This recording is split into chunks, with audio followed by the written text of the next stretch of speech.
Hey, this is Radian. So, Unhost recently built what he calls a silent random pulse generator, and while it is certainly a useful device and it exploits an interesting bug on extending the detection length of tripwire hooks, I feel the need to point out that it doesn't work exactly the way he's explained it. It's not exactly random. There are some caveats to it, and they actually do matter. I'll explain why after I explain how it actually works. Now, first off, a common misconception is that peaceful mode prevents monsters from spawning. That is false.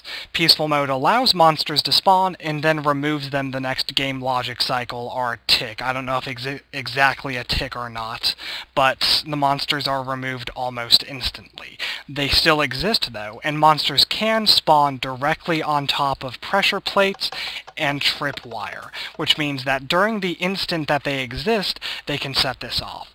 Now, I'm running a local server here in order to simulate a little bit of visual lag between what's actually going on in the world and the client so that you can see the monsters actually existing for a split second to better show why this is happening. So let me see if I can get it to night. Alright, there we go. And you'll notice that the monsters are spawning and then immediately popping out of existence. And when they spawn on either the tripwire or the pressure plates, they set them off. This is the reason that it appears to go off randomly. His device depends on a monster spawning in the line of sight of one of the tripwire hooks. This is why adding more hooks to, the block update detector makes it go off more often, because you're adding to the detectable area that monsters will spawn in.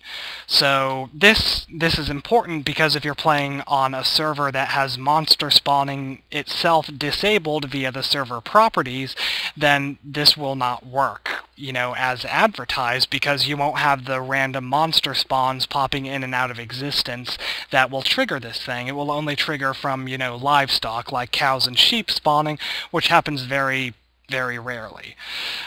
This also means if you're running a modded server and have any sort of plugins that disable or limit monster spawning, such as one that makes a total, number of monsters per world or per chunk or area limit, then that's going to greatly slow things down.